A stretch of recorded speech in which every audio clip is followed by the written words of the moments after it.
Okay, number 4 lecture in the stress and addiction module. Um, this is a class we do talk about relevant topics, and I try to not be an activist per se. I'm not here to change your politics. I'm not here to change your mind. I do want you to learn about biology, and I think it's just kind of a natural progression that when you do learn about biology, it may change other aspects of your life, right? Um, so this is, the 4th lecture, and really actually probably one of my favorite lectures in the class, where we talk about addiction and how our perception of addiction has changed the more we learn about the brain. So the old view of addiction is it's caused by really some flaw in that person, right? You think of people that are addicts, they're weak, they don't have morals, they are somehow, inferior to us. New view is, why does somebody have an addiction? It is because they have a chronic disease, right? Old view says, why do people make the decisions that they do? Why do they become compulsive seekers of this substance? Is basically, again, kind of a flaw. It's a lack of willpower. They just can't withstand the cravings, and so they give in and they use the substance. The other way of looking at it is, now we know that there is an existing system of rewards that takes place in your brain. This is brain circuitry, the reward system that gets hijacked by these drugs of abuse, and this leads to the behavior, leads to this compulsive behavior. Again, not to excuse people's decisions, but to acknowledge that it's not as simple as a lack of willpower. Okay? I think everyone will agree addiction is a problem. We do pay for addicts in multiple ways. We pay for them in the lost tax dollars when they're not working. We pay for them in loss of productivity in the workforce. We pay for them when they show up in the hospital. We pay for them when police have to go to home for an overdose, when these people are not good parents and their kids show up at school and have a real hard time, behavioral issues. There's just no doubt in my mind that this is not a societal issue. We've lost so many great musicians, so many artists, just wonderful people through the disease. So what do we do about it? Well, do we just take those people and really force them down to rock bottom? Thought being that they're not going to get better until they have totally hit rock bottom. Or do we acknowledge that it is a biological issue and that we can involve medical professionals to treat this substance use disorder? Okay. So, yeah, I think there's a lot of hope here.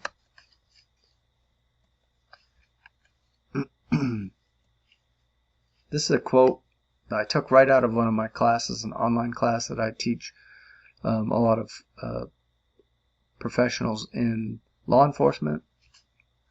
The context of the quote was talking about natural selection and basically the survival of the fittest, and how that could change the evolution of humans. And this person said, yeah, great example. We thin our herd in many ways. Drugs is one of them. People who decide to use dangerous drugs are making a conscious decision to risk life and death. These are the weaker ones.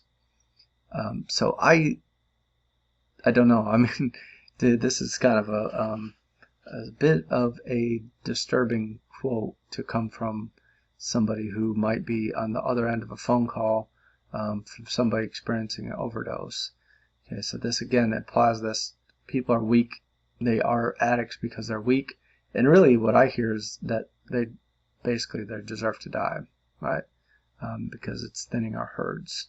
So I hope that this continues to change in people's minds, right? Again, considering what we know about the biology of this disorder. Okay, so it is a diagnosable disorder. You can be diagnosed with, it's called, not called an addiction, it's called substance use disorder, and it's in the diagnostic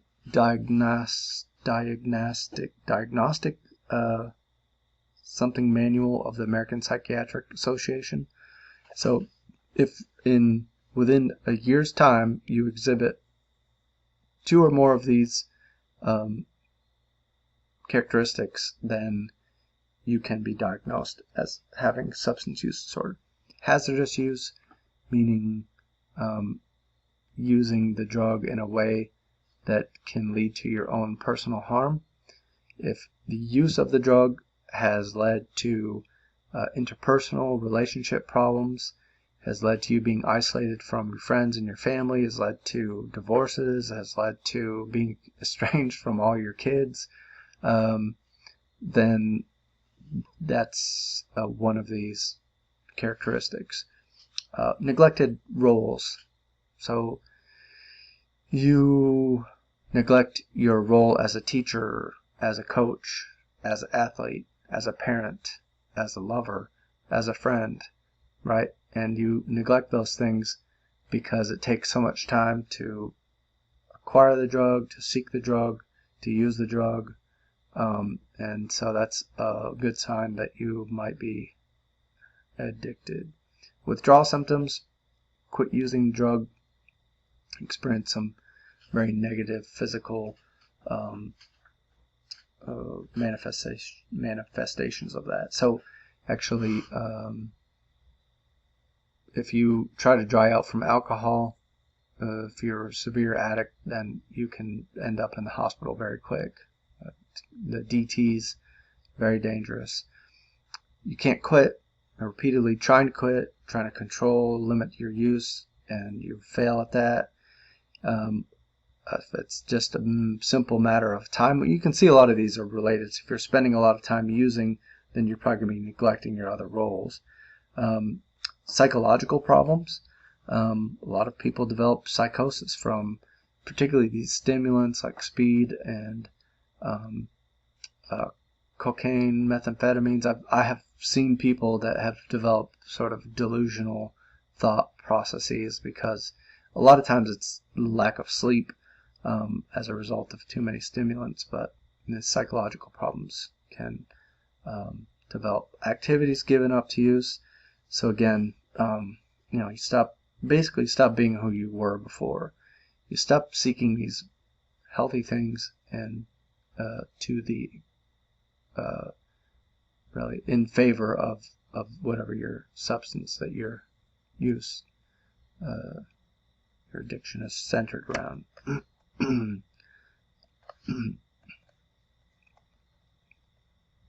Okay, so I'm going to kind of break the process of developing an addiction down into 4 stages and talk about the different parts of the brain that are involved with this. So this is based on my reading. I've read a couple books about addiction. First step is to develop craving for the substance, right? And this feeds into this part of the brain called the pleasure or reward system. Okay, this involves the part of the brain is called the nucleus accumbens, and that is the part of the brain responsible for secretion of dopamine. Okay, and we learned in the case study that dopamine provides a pleasure response, and that is really what leads to the craving. So again, this is like a operant conditioning, like Pavlov's dog kind of thing. Your brain gives you some dopamine, which leads you to, in the future, to seek that drug. Okay. So as the dopamine levels increase, the dopamine also affects another part of the brain called the hippocampus, which is involved with memory formation. We talked about that in the first lecture when we talked about the brain.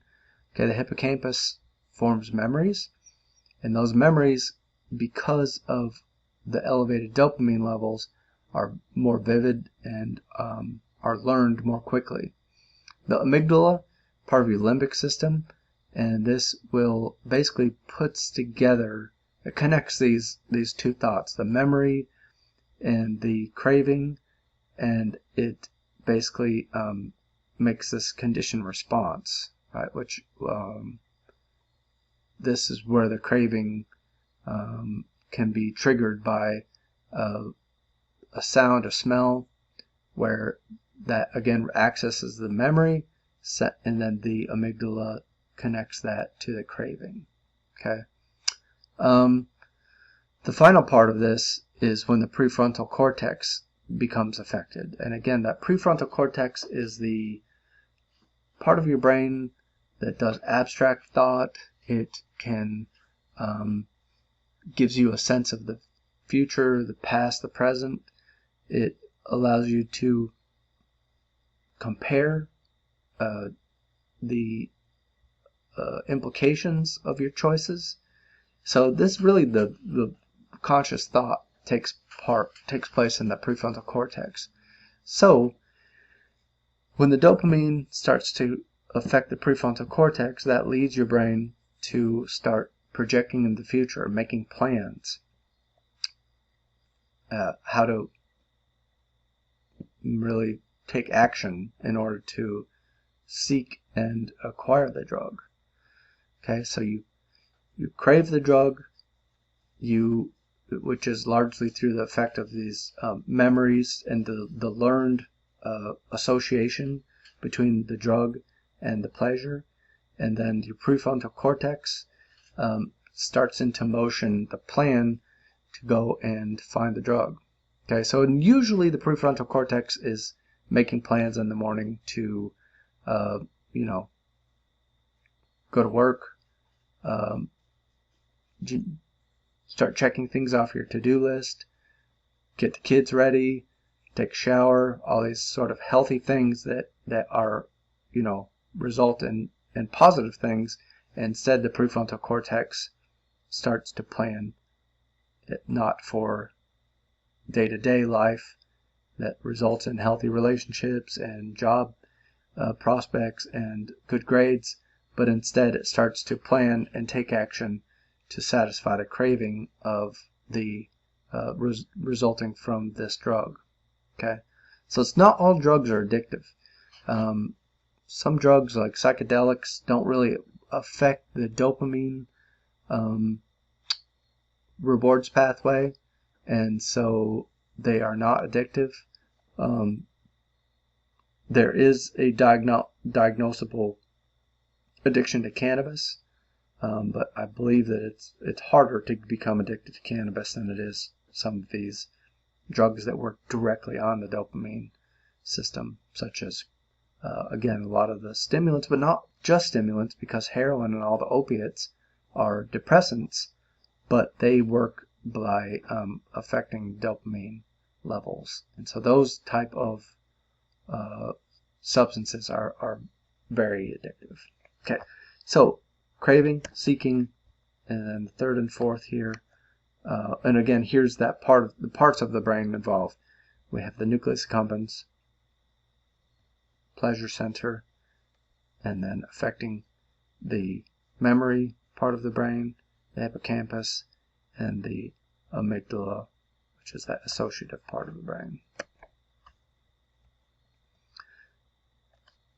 Eventually, user starts to develop tolerance, so more and more drug is used because the same amount of blood or drug in the blood has a less effect, largely because again, the body, if you sort of provide the body with a new baseline, right, and if your baseline is you always have alcohol in your blood, or you always have methamphetamine in your blood system, then rather than just maintaining at a high level of dopamine, the body's going to readjust.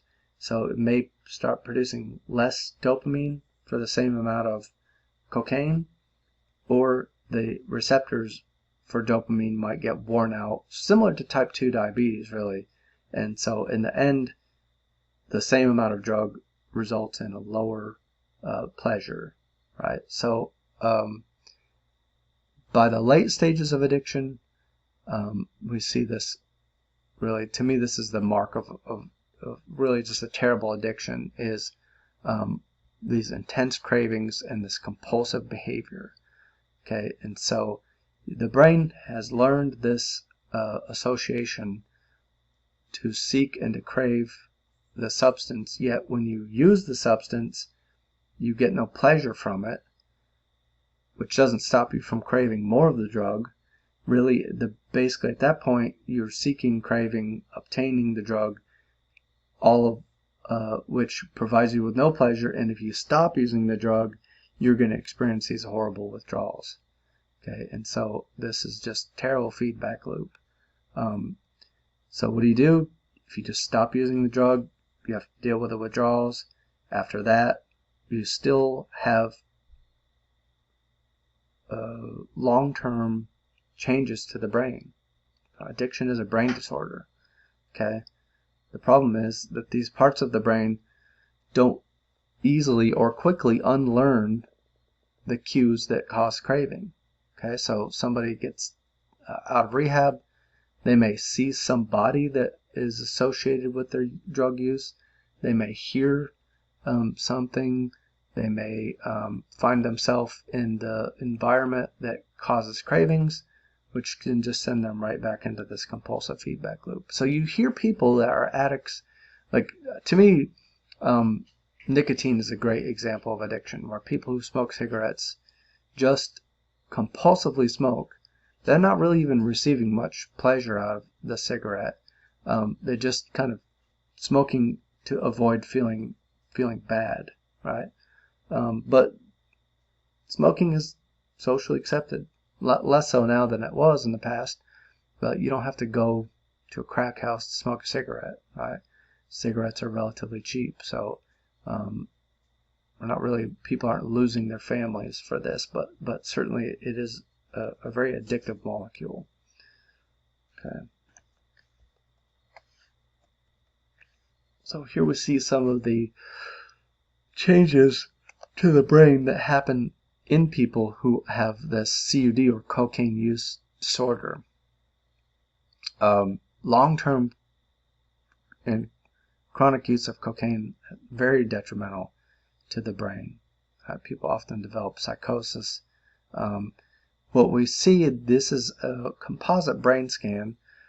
This would be a lateral view. This is from the side. Here's your cerebellum, cerebral cortex, brainstem. This is looking down at the brain. Again, we see the cerebral cortex. This would be the memory and fear and craving part of the brain. This would be the prefrontal cortex. So this is the seeking and obtaining type part of the brain. And if the part of the brain is shown in warm colors like red and yellow, that part of the brain is more active in day-to-day people like us compared to somebody who has a cocaine use disorder. If it's blue colors, that is indicative of parts of the brain that are more active in a cocaine user than they are with just normal average people. Okay, and so what we see, and this is not just a day or two after somebody stops using cocaine. This people can last for up to like months, certainly 6 months to a year, I think. So what we see is if you have an average healthy brain, your prefrontal cortex is very active, and that again helps us to avoid doing stupid shit like snorting cocaine every day, because your brain looks into the future, says, okay, if I do this, here are the reactions, here are the implications, here are the consequences, right? You may crave those things, or you may, if you've been exposed to them, but if your prefrontal cortex can overcome that, then you will kind of squelch that craving. and the cocaine user, we see less prefrontal cortex activity and more activity in the limbic system, which again is involved with that the craving and the memory of the drug. Okay, and so more gas pedal, right? More craving, more part of your brain is moving you towards the substance, and then the part of your brain that tells you like this is a really stupid idea, this is impaired actually, right? So the number of neuronal networks that are in that part of the brain actually decrease through time with substance use. So a very difficult thing to overcome. And here's, I really encourage you, if you meet somebody that is an addict, talk to them and hear their experience, how they became an addict, what life was like for them when they are addicted. There's a couple of comments that testimonials of people. Top is probably some opiate addict. But prescription pills can be Valium, they can be opiates, Xanax. All these things are addictive. When I first started taking them, I didn't think I had a problem. Had a good job, lots of friends, getting dopamine from showing to work, doing a good job, getting dopamine from hanging out with friends, having good conversation. After a while, though, I lost my job. Slowly lost my friends. Go back to the DSM and diagnosing substance use disorder, right? I lost my job. Slowly my friends. The thing is, I barely even noticed or barely even cared. Finally, I got treatment after horrible withdrawals. Now that I am in recovery, I understand how blinding my addiction actually was. So you hear this in this person's words about basically how their normal reward system has been hijacked, and rather than their brain telling them to seek friends and job satisfaction, forget about all that, we are now seeking prescription pills. The second quote here, seeking treatment was not easy for me. I was a classic in denial addict. As a stay-at-home mom, I drank wine all day long, but nothing really seemed to be wrong. One day, my teenager daughter and husband had a mini intervention with me. I felt so embarrassed and guilty. I think I was drinking because I was lonely and a bit depressed. However, the community I've found in recovery and through AA has been incredibly supportive. I've regained my happiness and health. So, to me, this one is interesting because the addict here is talking about some of the underlying reasons why she began to drink. And there's a kind of a treatment model out there of addiction is that people become addicts because they don't have the coping strategies to deal with day-to-day pain, right? And being isolated and being bored is really painful for the brain. The brain does not like that. And so if it can get some dopamine by drinking, then the brain will get really excited about that. You hear people that are addicts, they say, that basically they're, and I believe this is probably the case, first time they ever had a drink, they were an alcoholic because they maybe just have never experienced that dopamine level. So, point of this is the brain imbalances, the biology is kind of manifested in people's moods, people's behavior, and is addiction. You can hear these things in people's words. So we've learned about the brain, we learned about stress, epinephrine, adrenaline, cortisol. We've learned about addiction. Now this is kind of where the two come together, and that's why they're put into a common module, is because you really can't extricate the two things. if you live in a stressful environment, if you continually experiencing long-term stress response, your brain is much more likely to become addicted.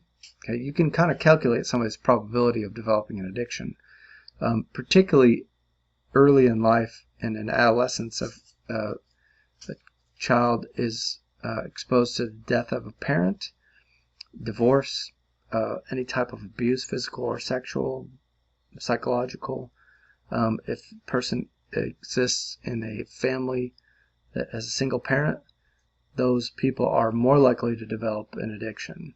Okay, we talked about the age factor in the case study, and that is definitely one. If you can make it later in your life, you're less likely to develop an addiction. But this is more about those stressful things, right?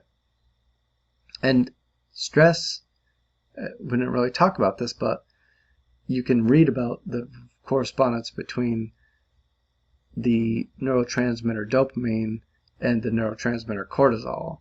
And we see people who are long-term stressed, chronically, their body produces less dopamine. Okay, so makes them ripe for an addiction. Great experiment. You've probably all heard about this experiment. You take a rat, put it in a cage, give it two levers. One lever pushes, it gets some food. The other lever, if it pushes, it gets a little cocaine. Okay, and so the rat explores the cage, hits the bar, gets a little food, eats the food. Ooh, that's good. My body produces some dopamine. That, again, reinforces the memory. This one over here is where I go to get food. It reinforces the conditioned response. Okay, the behavior is pushing the button. Right, I get that food. Dopamine will cause the rat to eat. Okay, but hits the other bar, gets some cocaine, eats the cocaine, dopamine levels go through the roof compared to the dopamine from food. That memory of this lever, the response, the conditioned response, is much greater than the response to the food, so that rat overlearns the substance, and eventually that mouse becomes so compulsive in his seeking that it's to the exclusion of food, and the rat will actually starve to death. I'm sure you've all heard about this. But there's a really neat experiment where some researcher said, well, yeah, I mean, that's interesting in and of itself, but here's the thing, rats don't live by themselves in a tiny cage with nothing to do, right? Is it possible that the addiction is in response to the pain that the rat is feeling from being isolated? Right, so that they repeat the experiment, except they give a big cage to the rat, lots of room, crowded conditions create stress response. They give the rat friends, lovers, right? Rats are social animals. They don't exist well by themselves. They give the rats toys. They give the rats little tubes to crawl around in, colors and things like that. They give them a variety of foods. They do the same exact experiment. They give them the choice of food or an addictive substance, and none of the rats developed an addiction, right? So again, I'll kind of go back to the original question, and I'm not here to tell you what the answer is, but what do we do with somebody is an addict, right? How do we treat that societal problem? Once you understand, people's role in developing an addiction, all the things that are outside of people's control that contribute to whether they're addicted, whether 10 people use the same amount of a drug, and depending on whether you were born to a good family with a stable social structure in a neighborhood with lots of caring people and access to educational opportunities, those people brain are not nearly as likely to develop an addiction to the same choices that are made, right? But again, I know it's complex because, right, making stupid things and harming people, it's not to be excused. But I do think acknowledging these biological realities are important. So, yeah, that is it for the stress and addiction module. And so we will be having a test soon. Make sure to review those notes, do the reading, and good luck.